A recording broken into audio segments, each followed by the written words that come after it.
Hello दोस्तों, आपका अपना इंग्लिश फ्लुएंसी कोच एक बार फिर हाजिर है एक नए वीडियो के साथ।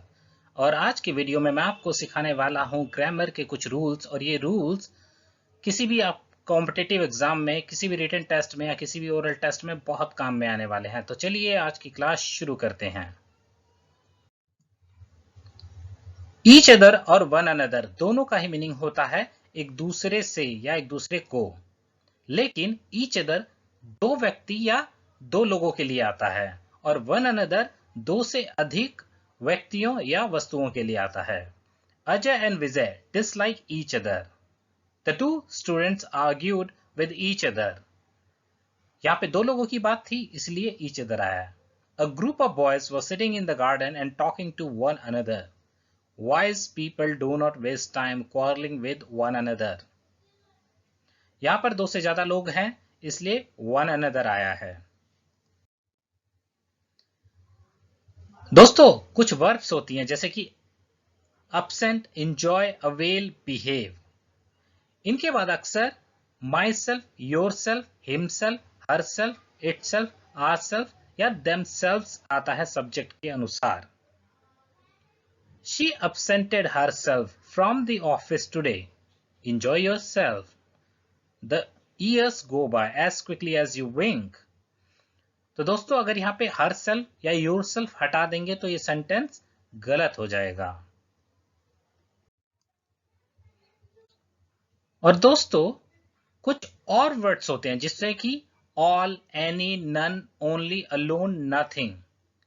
इन वर्ड्स के बाद विच या हु कभी नहीं आता है, हमेशा आता है that. All, any, none, only, alone, nothing. इनके बाद आता है दैट, विच या हु नहीं।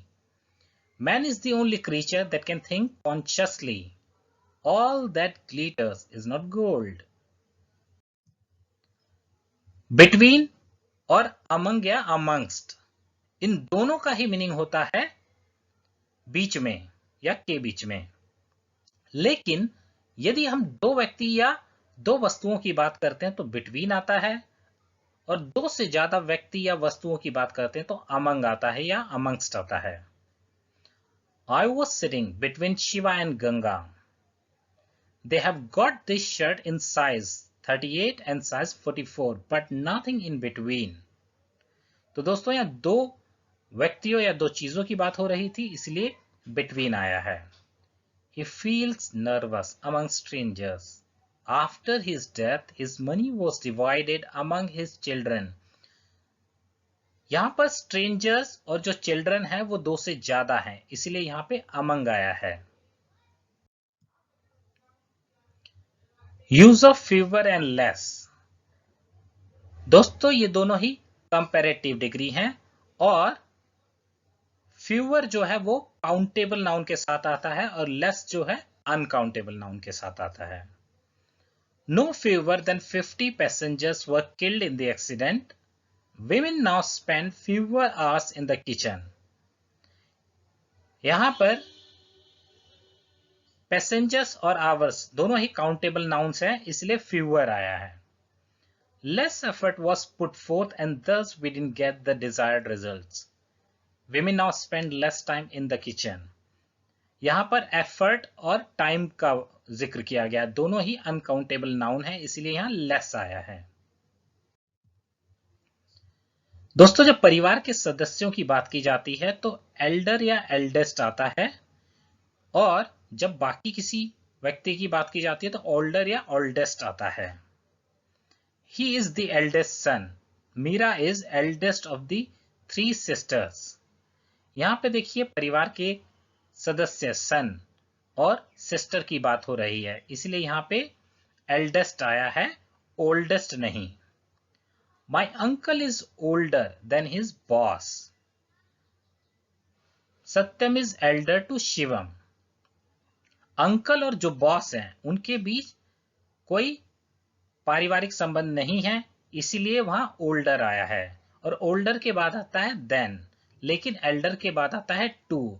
सत्यम और शिवम ब्रदर हैं इसीलिए यहां आया है एल्डर ना कि ओल्डर।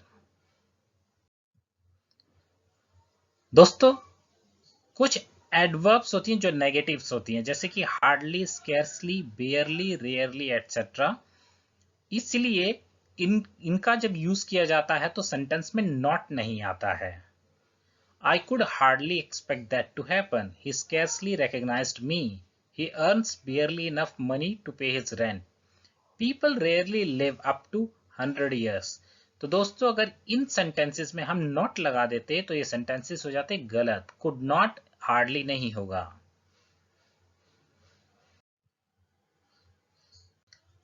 दोस्तों कुछ एडजेक्टिव्स और एडवर्ब्स होते हैं जिनका यूज कंपैरिजन के लिए नहीं किया जाता है, यानी कि उनसे पहले मोर या लेस का यूज नहीं किया जा सकता है। वो वर्ड्स हैं round, unique, square, perfect, completely, universally, correct, true, always, never, dead etcetera. I repeat again, round, unique, square, perfect, completely, universally, correct, true, always, never, dead. हम ये नहीं कह सकते दोस्तों कि मोर राउंड या लेस यूनिक, ये होगा गलत। It is a square table. The design is unique. This table is almost round. This is perfect and that is nearly perfect. जब हम दो चीजों या दो व्यक्तियों में से किसी एक की बात करते हैं तब हम ईदर या नीदर का यूज करते हैं, लेकिन यदि हम दो से ज्यादा चीजों या दो से ज्यादा व्यक्तियों में से किसी एक की बात करते हैं तो हम नन, एनी, एनीवन या फिर नो वन का यूज करते हैं। Let's look at the examples. Either of the two boys can pay for it. Neither of the two friends has been selected. तो दोस्तों क्योंकि यहां पे either और neither का यूज हुआ है, क्योंकि यहां दो फ्रेंड्स या दो लड़कों की बात हो रही थी। Any one of the employees can claim it. None of his students became IAS officer. यहां पे एम्प्लॉयज और स्टूडेंट्स जो हैं वो दो से ज्यादा हैं, इसलिए यहां पर anyone या नन का यूज हुआ है। दोस्तों जो ईदर वर्ड है उसके साथ हमेशा सिंगुलर वर्ब आती है। Either of us is willing to help, either of them is in the army. ये दोनों एब्सोल्युटली करेक्ट है सेंटेंसेस। यदि हम यहां पर इज की जगह आर लगा देते तो ये सेंटेंसेस गलत हो जाते। So that's all friends for today. Till the next video, bye friends.